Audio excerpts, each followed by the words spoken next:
peur. Il parle des pouvoirs du roi, la fortune du roi.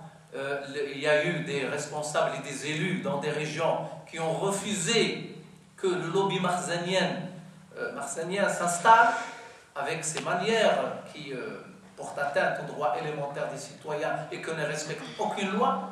Et c'est pour la première fois, c'est grâce au 20 février. S'il y a des élus qui s'attaquent au lobby marzanien, qui n'ont pas peur de Dakhiliya, c'est grâce à ce nouvel esprit du 20 février. Donc le 20 février n'a pas échoué. Et la preuve, c'est qu'il est toujours là à dénoncer la Constitution, à dénoncer les pratiques marzaniennes. J'ai eu une rencontre avec M. Benkiran en tête-à-tête pendant 1h30 dans une radio qui s'appelle Lux Radio, radio privée marocaine, sur la Constitution. Benkiran faisait la propagande de la Constitution en disant oui à la Constitution. Moi j'étais contre et j'ai rappelé M. Benkiran en lui disant que si jamais ton parti arrive premier et que vous êtes devenu Premier ministre, chef du gouvernement, eh bien vous allez souffrir. Voilà ce qui va vous arriver selon cette Constitution. Il a nié.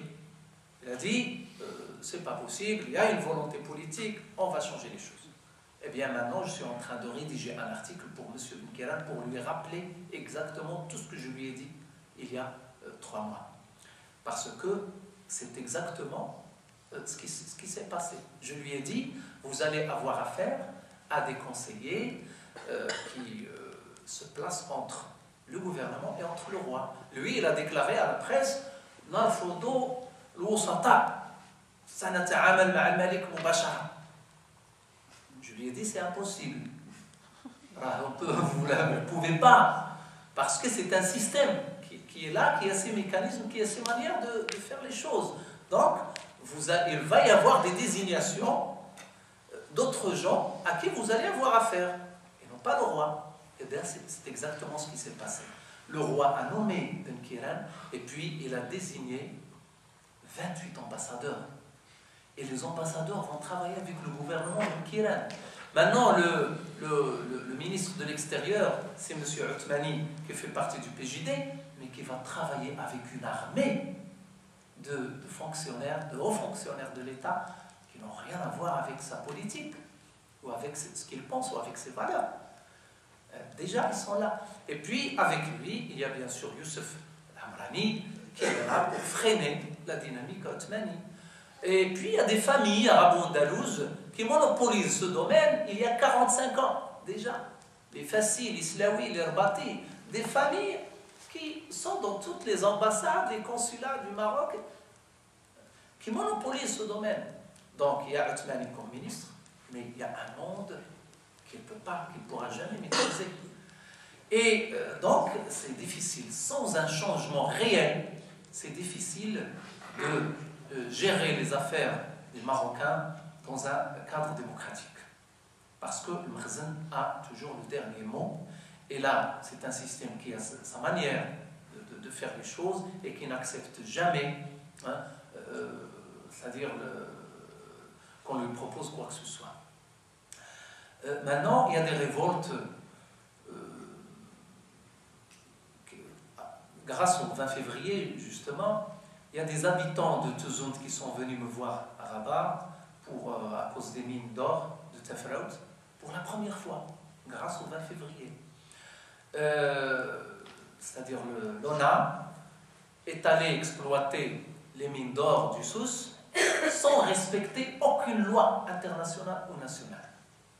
Ils exploitent la mine d'or en tuant les végétaux, en polluant les eaux, la population, et puis en créant une sécheresse pour la première fois dans cette région. C'est une région paradisiaque. Pendant des siècles, il y a eu des sources d'eau douce, et il y a eu des palmiers, il y a eu des végétaux. C'est un endroit magnifique. Maintenant, c'est devenu un désert. Et la sécheresse est due à l'exploitation des mines d'or, pour que l'ONA puisse bénéficier de l'or du Souss. Mais les habitants, aujourd'hui, sont obligés de quitter leur territoire, de quitter les lieux, parce que il y a un lac de mercure dangereux dans la région, hein, à côté des Douars, et on a amené un médecin de Tiznit qui a étudié les composantes de ces eaux polluées et qui a dit que d'ici 15-20 ans, il va y avoir des maladies cancéreuses dans la région. Mais personne n'avait le droit de parler. Depuis 1993, les gens n'ont pas eu le droit à la parole. Avec le 20 février, ils sont descendus avec une banderole. Ils ont participé au 20 février pour dire, voilà, on s'indigne contre l'ONA et contre cette manière d'exploiter nos richesses. Les gens de Emedr, la première mine en Afrique, mine d'argent d'Afrique, ça fait 6 mois qu'ils manifestent pour protester parce qu'ils n'ont plus d'eau. Et personne ne fait rien. Même le gouvernement Ben Kiran n'a pas réagi. Pourquoi? Parce que ça les dépasse. Donc, quand il y a des problèmes qui touchent la dignité de l'être humain, et qu'un gouvernement, et que ça dépasse le gouvernement, ça veut dire qu'on a affaire à un système qui n'est pas normal. Donc, le 20 février n'a pas échoué. Il est toujours là, et le combat continue, et je suis sûr que si la voie de la rue reste tel qu'il est, et que les gens descendent dans la rue pour continuer le combat, on va y arriver à ce changement dont on rêve tous.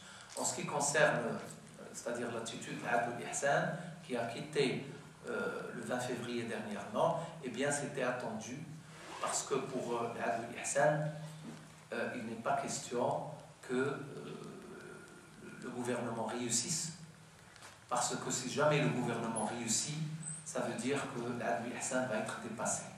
Donc l'enjeu, c'est d'affaiblir le mouvement de la rue. L'Abdel Hassan vise à affaiblir le mouvement 20 février en se retirant pour que le Makhzen reste solide et pour que Ben Kiran échoue dans ça. C'est-à-dire ces 5 années qui viennent, il faut pour la tendance l'Abdel Hassan, il faut qu'il n'y ait rien. Et pour qu'il rappelle finalement à l'Adala Outmia, voilà ce qu'on vous a dit au début. On vous a dit que c'est impossible de travailler avec le Makhzen, vous avez choisi de travailler avec le Makhzen, et bien voilà, vous avez échoué. Donc on a raison, et on doit récupérer tous les gens qui sont de l'Adala Outmia doivent venir chez nous. C'est ça l'enjeu de l'Abdel Hassan.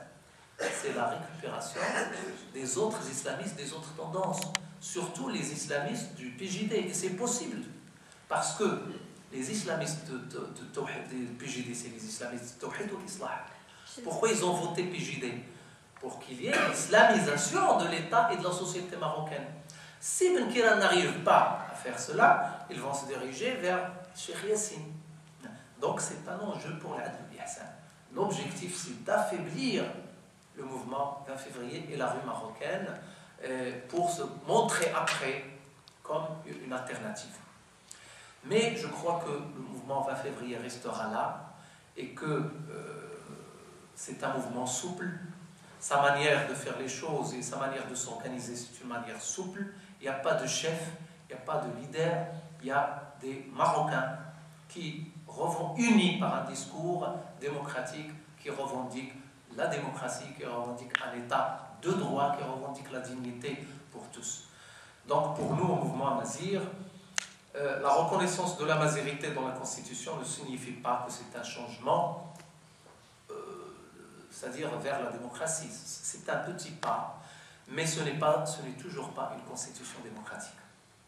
Pour nous, l'amazigh, ce n'est pas une langue uniquement, c'est également des valeurs démocratiques et humaines et universelles.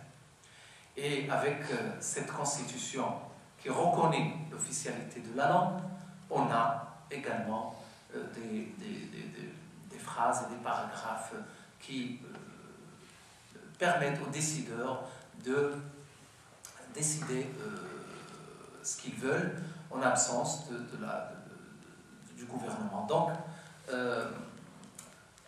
on accepte les acquis, parce que c'est des acquis qui sont venus grâce au militantisme de tout le monde, et grâce à la lutte de tout le monde. Donc ce sont nos acquis, mais on n'accepte pas qu'on soit récupéré par le système et dans le cadre d'une constitution qui n'est pas démocratique. On continuera à revendiquer la démocratie, c'est-à-dire la démocratie comme elle est connue dans le monde entier, comme il est connu. Et je serai heureux